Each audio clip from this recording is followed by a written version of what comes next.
د تحصیل ګدیزی کونسل څلورم بجټ د تحصیل چیرمین شیر علم خان،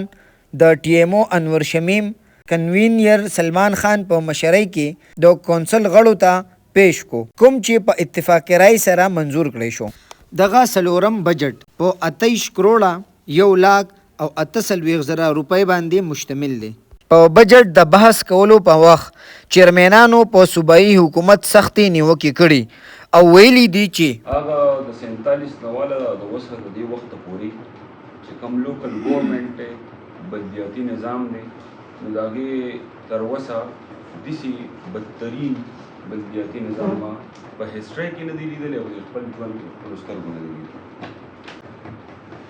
صوبایي ګورنمنټ زموږ سره چې کوم ظلم وکړو د دې نه علاوه دا یوازې زموږ سره نه دی، د ټول بلدیاتي سیسټم سره ظلم وکړو. لکه چې ما ته نه میلاویږي نو د شیر عالم ناظم صاحب ته نه میلاویږي، د پی ټي آی بل چیرمین ته یو څیز نه میلاویږي. دا د خپل ټول سیسټم سره ظلم وکړو او بدقسمتي دا ده چې د کوم سړي ویژن دا و چې سل ورځو کې به زه بلدیاتي نظام جوړوم، الیکشن به کوم او هغه سړی نن به جیل کې دی او د هغه چې کوم خلک دی چاپېره زه ورته الفاظ نشم ویلی، زما د پی ټي آی وروڼه به بیا خفه کېږي. خو زموږ سره د دغې د خان چې کم سپاهیان دي، کم ذمه داران دي،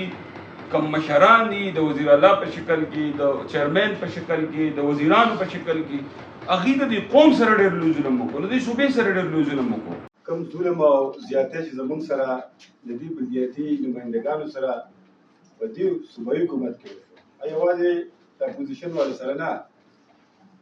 ستاسو سره، زما تحریک انصاف د وروڼو سره، د دې نورو زموږ ملګرو سره،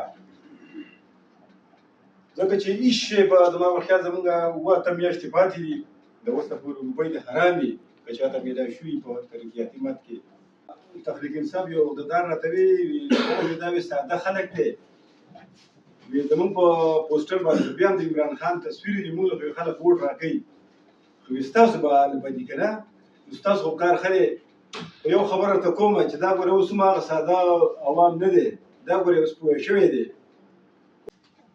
په تاریخ کې ځم چې آینده دې خدای پاک داسې بلدیات بیا را نه وایي.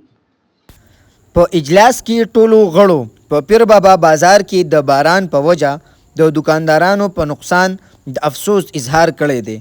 او مطالبه یې کړې ده چې کیبینونو والا متاثرینو ته دې متبادل ځای ورکړی شي. پرون نابلوز د قدرت په طرفه موږ باندې یو لوی افت راغی او دا افت سره سره چې هغه له خلکو خپل لوښي لرګي مځلې لا نه وو، نو دلته کې شاهي افسر شاهي راله او هغې سره د مشیندرۍ چې د هغې غریب سړي چې د هغه په د کیبن کې اړو څه شته نه، د هغه د ټول کور اساسه دغه یو کیبن دی، هغه یې ورته وکړه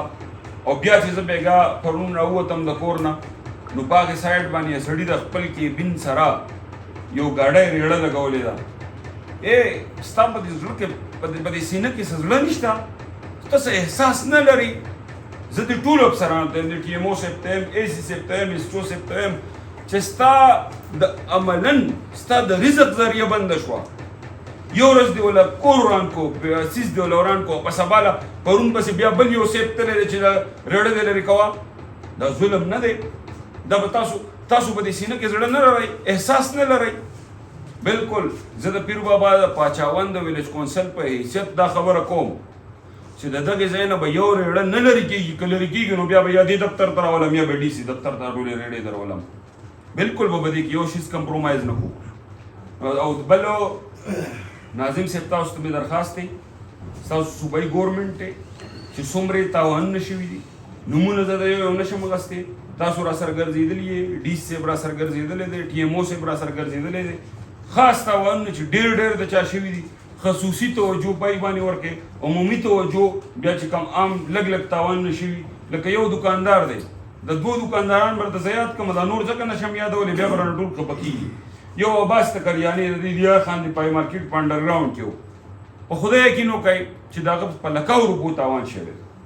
امرعلي شاه هغه ته مخامخ دی، ناظم صاحب تاسو په خپله لیدلي دي، هغه تاسو وګورئ د هغه په لکاو روپو تاوان شوی دی. نو که دا په دې ډیزاسټر منیجمنټ یا په هغې ریلیف ډپارټمنټ کې دا سیز نه راځي په فارموله کې نو تاسو ته مې درخواست دی چې د منسټر صاحب په ترو باندې تاسو خصوصي به دې باندې توجه ورکړئ نو ستاسو به موږ مشکور یو انشاءالله. لږ راغلی او د خلکو بې انتهایي نقصانونه شوي دي په دې پیر بابا کې هم شوي دي زموږ په بټۍ کلي کې شوي دي په ملکپور کې به هم شوي یتیمان خو پکې تللي دي دغه سوې ده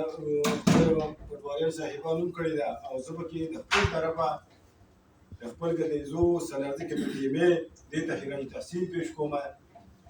او ډبل 1 ډبل 2 ته زموږ د پیر بابا پولیس ته پټواریان ایس صاحب پکې خپله عمله خو وختن په وختن یې لېږلې ده